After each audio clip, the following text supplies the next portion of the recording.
Hi friends, welcome back. If you're new here, my name is Heidi and I am so excited to be talking with you all today about my March reading wrap up. March was such a great reading month with 11 books completed, which is my best reading month so far of the year, but we have a lot to talk about, so let's jump into it. Honestly, I did most of my reading for March at the very end of the month. I feel like I started off like kind of slogging through a little bit, and which is weird because I had really great books that I started the month off with. I was just kind of like racing to hit 10 books that last week of March, and I ended up reading 11, which is really, really good. And by the skin of my teeth, I read 25 books in the first 3 months of 2025, which is literally exactly where I need to be to hit 100 books by the end of the year. So if you're anything like me and you set a really high reading goal for yourself, give yourself some grace because you are going to have some slower reading months. My January was 6 books total, and they were really short books too. In the grand scheme of things, it wasn't like I made a ton of progress on a reading goal in January. But reading 11 books in March was a really great month for me for some reason, and I was able to catch up. So if you had a couple rough reading months, but you still want to hit that goal, it is entirely possible.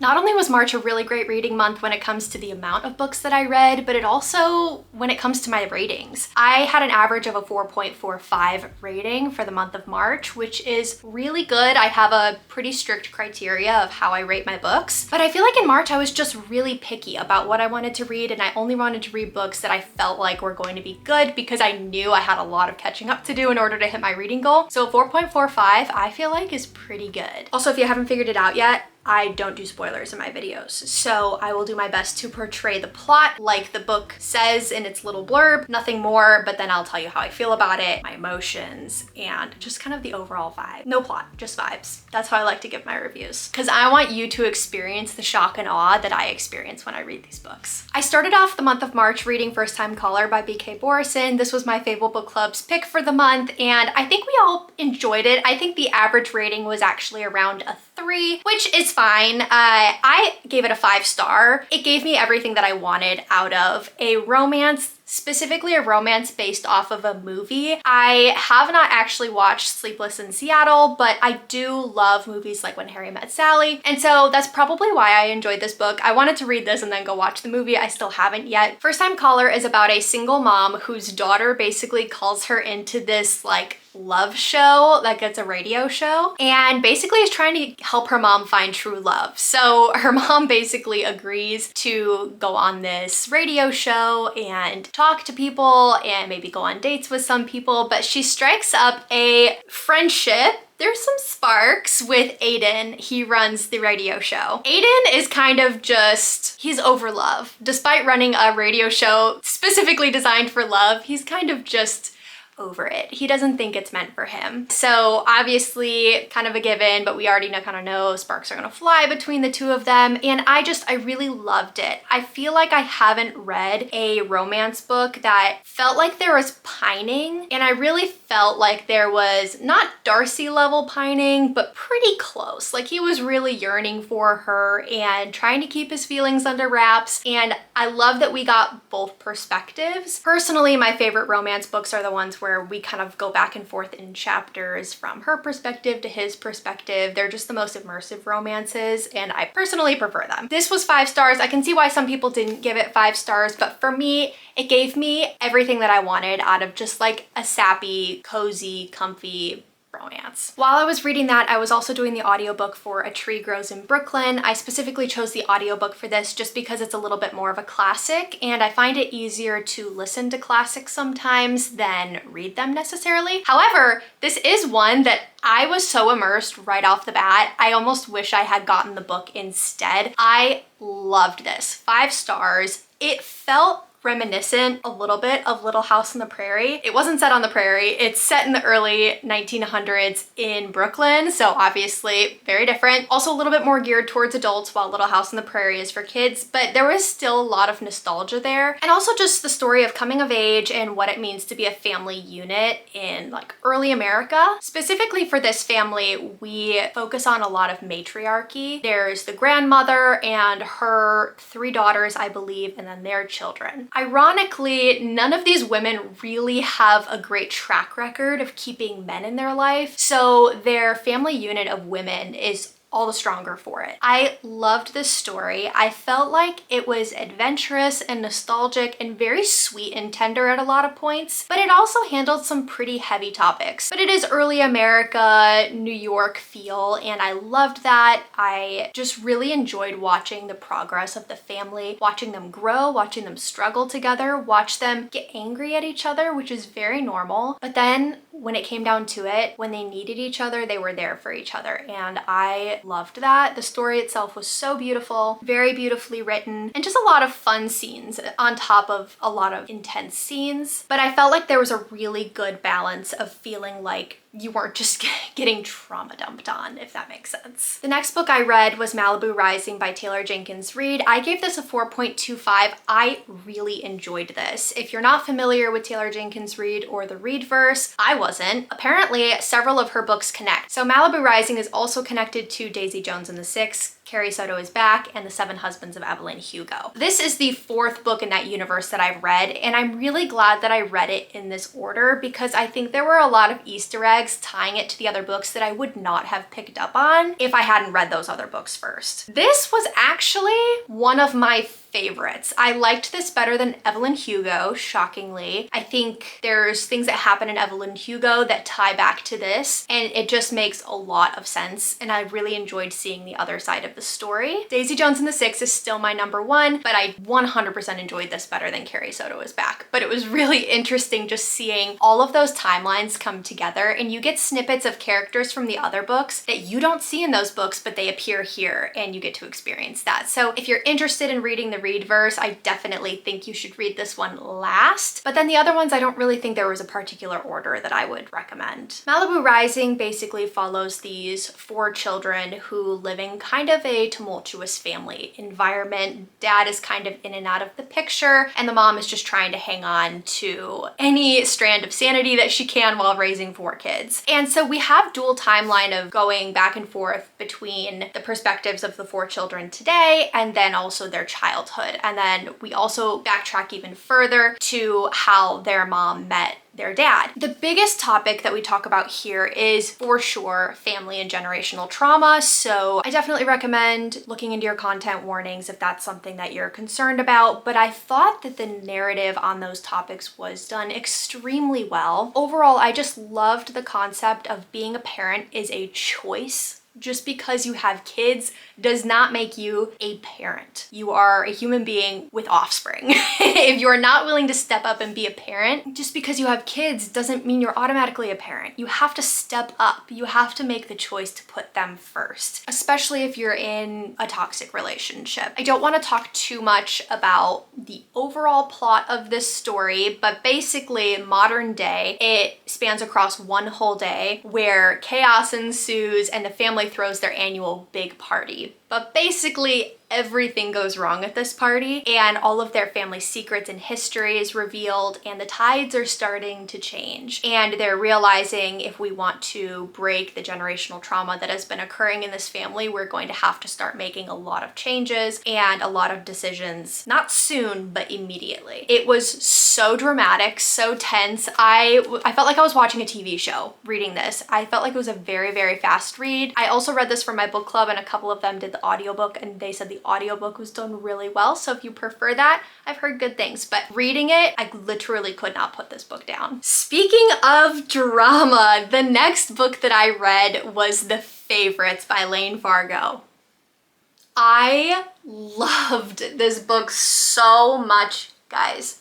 I give it a 4.75, and I still feel like I should be giving it a 5-star. I keep like going back and thinking I should change my rating, but the drama in this book, I think this author did Taylor Jenkins Reid drama better than Taylor Jenkins Reid. I didn't think that was possible, but this universe that she made of these athletes trying to make it to the Olympics as competitive ice dancers, I was enraptured. I could not put this book down. It was incredible. It deserves all the hype that it's getting. It was dramatic, it was tense, it was scandalous, it was mysterious. Some people say it's a bit of a murder mystery. I didn't get that, to be fully honest with you. I must have missed that part. There was no murder mystery. but there was mystery. There were a lot of questions going unanswered. I talked a little bit about this book more in my Books That Made Me a Better Person video, and specifically about the main character here, Katerina Shaw. Katerina Shaw is the type of woman who will do whatever it takes to achieve her goals. She puts herself first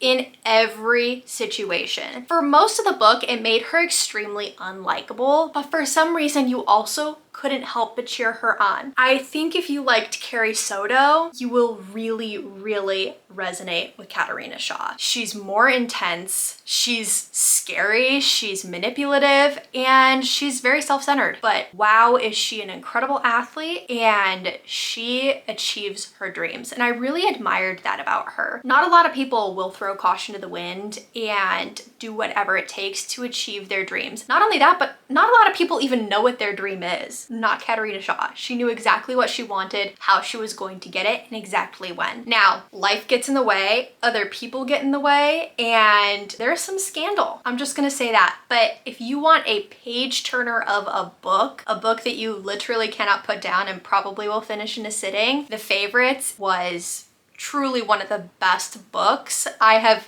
ever read. And to be quite honest with you, it wasn't even on my radar. I did not know this book was even a thing. I just happened to pick it up. It looked good, and I happened to read it immediately. Just normally my books sit on my TBR cart for quite a while, and I kind of just do a random rotation. It was really good. Now that I'm talking about it, I really feel like I need to give it 5 stars. Following that dramatic of a book, I definitely needed a little bit of a palate cleanser, so I finally read Emily Wilde's Encyclopaedia of Faeries. And let me just say, this was nothing that I was expecting. I gave this book 4 stars. I truly thought I was going to give it 3 maximum. If Studio Ghibli were a book, it would be Emily Wilde and this entire alternate universe. The world of Emily Wilde takes place in the real world. They go to Nordic villages. She's from London, but there are fae, and there's minor fae like little pixies, and then there's also the tall ones. And the tall ones are more of like, if you're reading high fantasy, the tall ones are like high fae. And that's all I'm gonna say about the magic in this world. I want to start off by saying the cover is very deceiving. I specifically picked this book to read in the springtime. This is a winter book. There is snow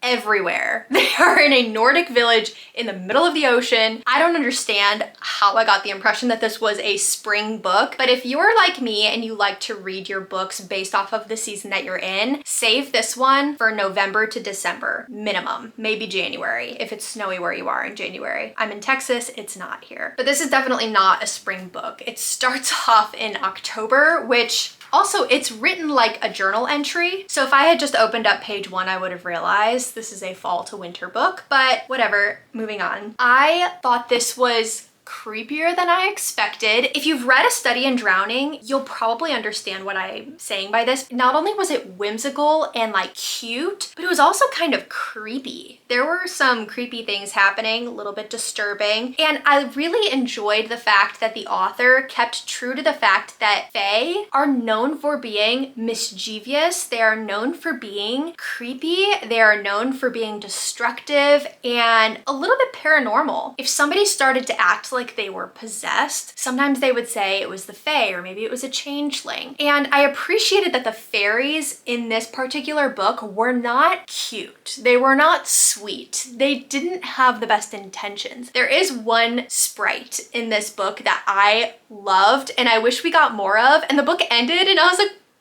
but what happened?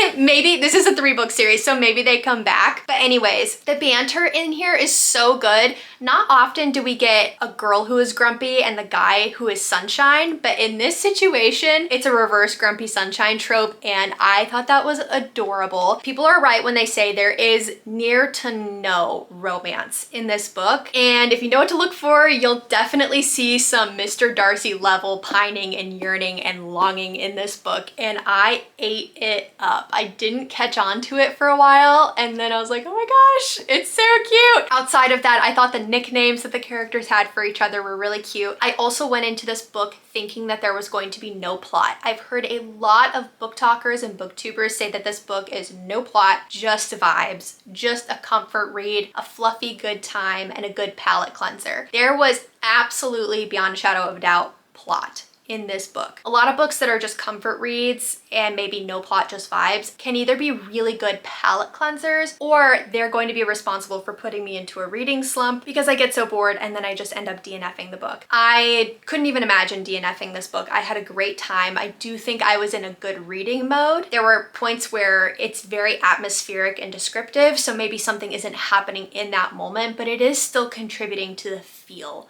of this book. Let me tell you, there's probably not much going on in a Nordic island in the middle of nowhere. So the fact that she made it seem desirable and beautiful and the community was beautiful says a lot about her writing style. So I really, really liked this book. Again, 4 stars for me. Did exactly what it needed to do for me. And I immediately went and got the next book because I can't wait to see where their adventure takes them next. Throughout the month, picking it up on and off, I read Crown of Midnight. I am in the middle of my Throne of Glass reread, and I am vlogging the whole thing. So I'm going to post a part 1 and a part 2. So I'm not going to go too in depth on my thoughts here, especially not with spoilers. But as you can tell, I really loved this book and tabbed it up. I have so many theories. I have a whole color-coded key of what each tab means. So I'm really excited to share that with you all once I post that vlog. Crown of Midnight, the first time that I read this series, was not only like one of my least favorite of the series, it literally was the least favorite of the series, but also probably just one of the worst books I had read of all time. I did not understand why this book existed. Now doing the reread, there are so many tidbits that we see in this book that you probably wouldn't even pick up on the first read, and there's a reason for that. But going back and doing the reread, I noticed so many pieces of information that just made me fall in love with these characters. It reinstated my love for certain characters, and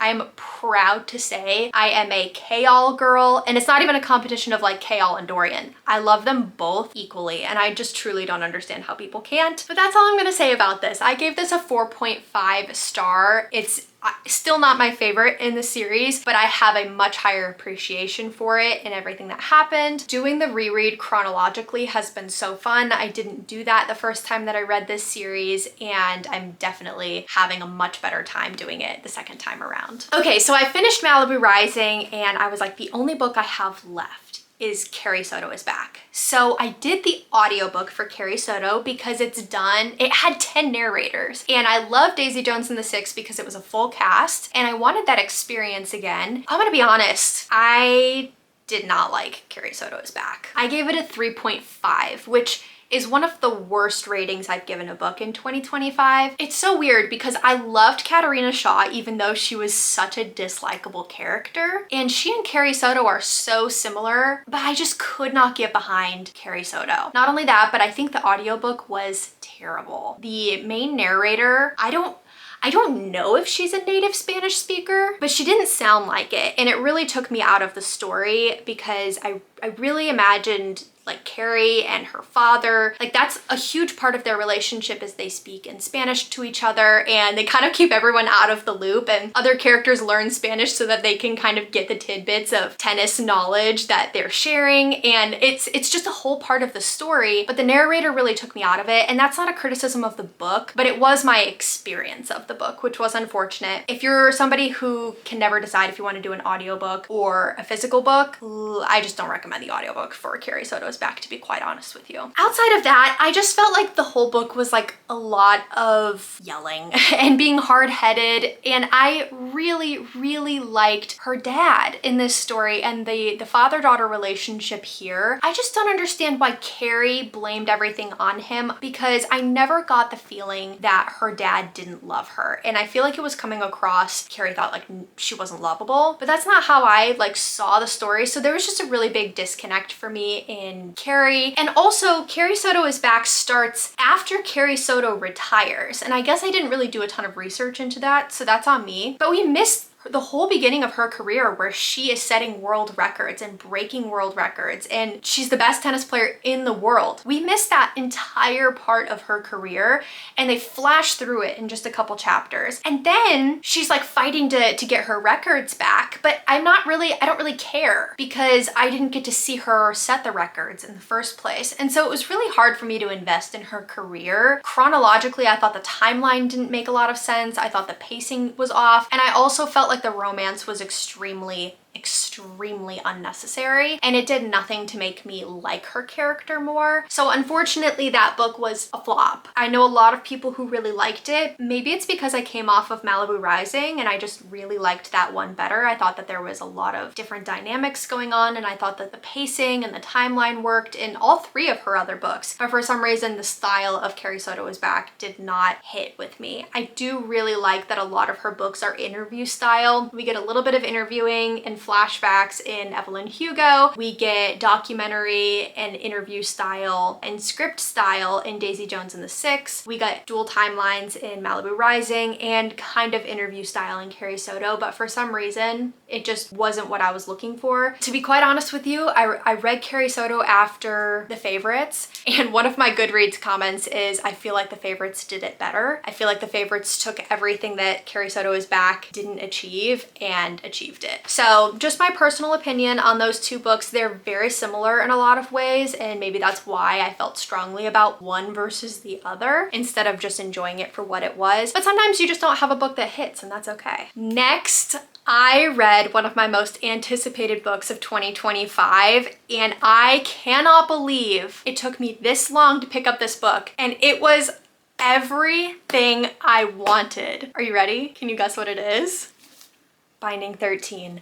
I finally read Binding 13, and oh my gosh, it was so good. I thought I was going to hate this. I thought it was going to be so overhyped that I was just going to slog through it. Sometimes I have a really hard time with YA books because as a almost 25-year-old, like, I just can't relate to the characters, right? Not with this. This, first of all, doesn't even qualify as a YA book. I do not think that this should be in the YA section. I do not think that this should be advertised as YA. Just because characters are under the age of 18 does not mean that there are not very intense adult topics being talked about. That's a whole different topic that I won't get on my soapbox too much about, but overall, this was so good. I have never felt more big sisterly emotions reading a book than I have a Binding 13. This is one of those books I think you just have to experience for yourself. And there are points where it's gonna be cheesy. There are points where it's like, that would never happen in real life. But it was so refreshing reading a book about a girl who,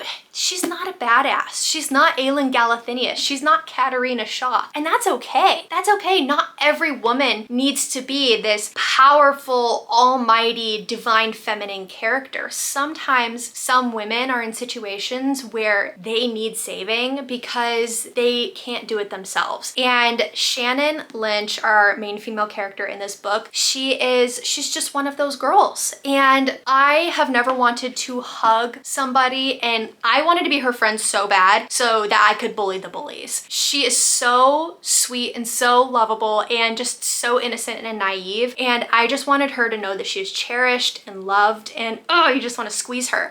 And then on the flip side, you have Johnny Kavanaugh, who that is what he does. Like, he sees her and he is just, it doesn't matter who you were in my life, if you bully her, I'm coming for you. This was a touch her and die trope I was not expecting. It's so good.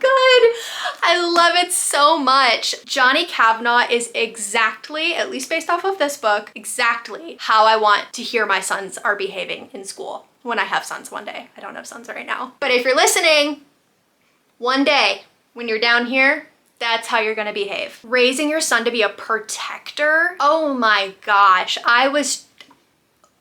I need more of that in my life. I need more books like that. I am so excited to continue reading this series. And it's not just Johnny Kavanaugh. There are so many likable characters in the Boys of Tommen series just based off of book one. And obviously we're getting a new book this year, which is so exciting. So I need some serious catching up to do before that new book comes out. I don't know if I'll make it in time, but I'm sure gonna try. But if you have not picked this up because you are skeptical of one, it being overhyped, and two, the YA aspect, I definitely definitely think if you're going into this reading it like with the mindset of like, these are my little siblings and I'm just gonna cheer them on no matter what, I'm going to be the friend that they need, I'm going to bully the bullies, like that is how I felt reading this. Oh my gosh, there are a lot of heavy topics in here, but the relationships and the friendships, I loved them. This is a book where I finally felt like book talk did not lead me astray, and I feel like I can't say that very often. 5 stars. Do you want to know a book where book talk did lead me astray and not in the way that you're thinking? People We Meet on Vacation by Emily Henry. What do you mean we don't like this book? What do you mean that this is her least popular book? What do you mean that Book Lovers is more popular than People We Meet on Vacation? We need to talk. Why is that a thing?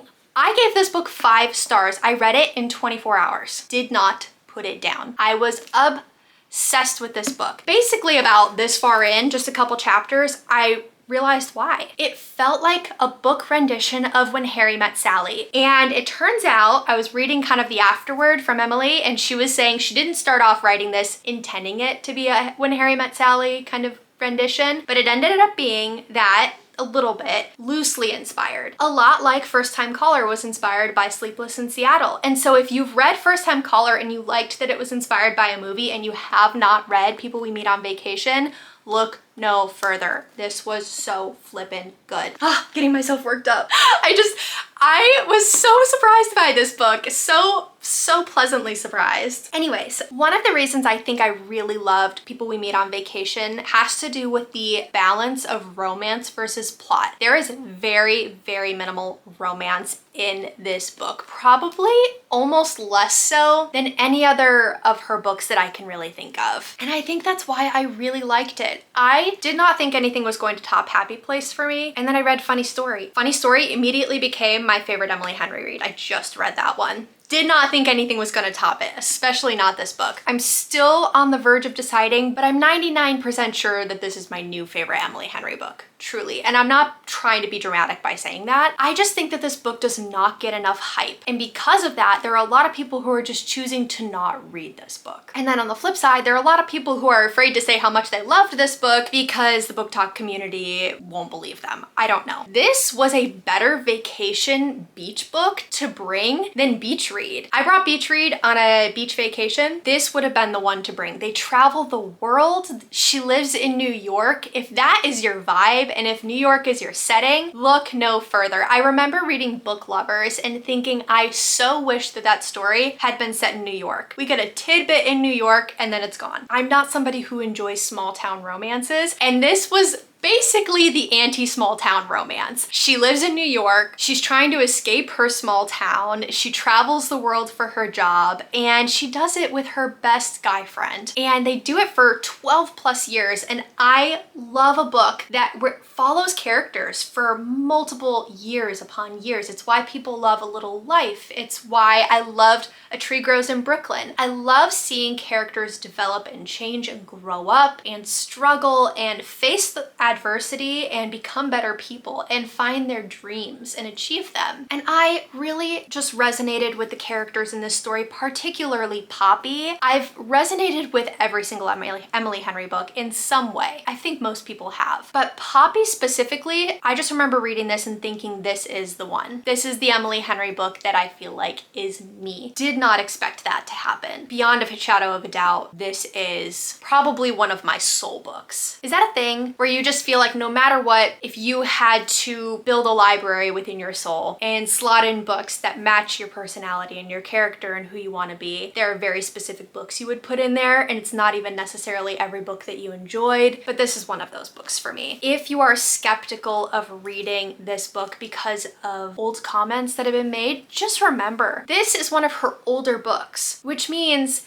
book talk has changed. Maybe this book should be on the rise again. If we're loving books like First Time Caller, which is a movie kind of rendition put into a book, we should not be hating on books like this because this is the exact same thing. And arguably, I don't want to say the writing is better, but if you love Emily Henry's writing, this was the best Emily Henry writing I think in any of her books. I personally feel like. I felt like I was there. I was feeling the atmosphere. I was feeling the tension. I was feeling every emotion that these characters were going through. Not only that, but the banter in this book was bantering. This was the best banter. This is everything I wanted out of an Emily Henry book. Everything. And I've now read every single Emily Henry book that is out, and now we're just waiting for Great Big Beautiful Life, I think is what it's called. The title is still throwing me off. I don't quite know why. It's coming out soon, and if it tops this, I'm in for a treat because I loved this. And I also heard Great Big Beautiful Life is very, very low romance. I've heard some people who have arcs say that it's 5 to 10% romance, which I love. I really just love her ability to write a romance book that focuses on everything but the romance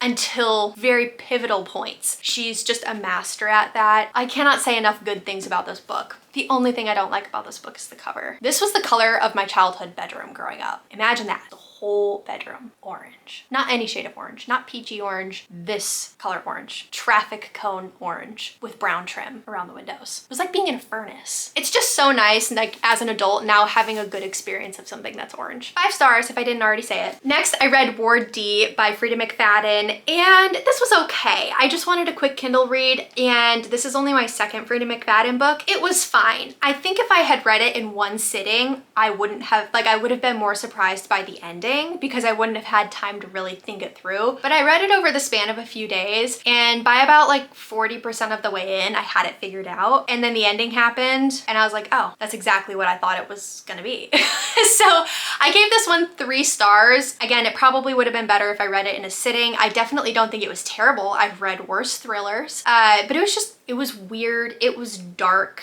It was more like dark psychologically than Never Lie, in my opinion, but not as good. It was not my favorite. I really don't have anything to say about it. It was a quick read. It did what it needed to do. I wouldn't not recommend it, but I won't go out of my way to say it's like the book every Frida McFadden fan should read. And finally, the last book that I read in March, I don't know where this book came from, but it was so unexpectedly phenomenal, and that is Wilde Dark Shore. You probably haven't heard of this book. I hadn't. I just picked it up on a whim, kind of like The Favorites. It was so good. It was one of those books that defies laws of every single genre. I truly could not tell you. Was it a thriller? Was it a romance?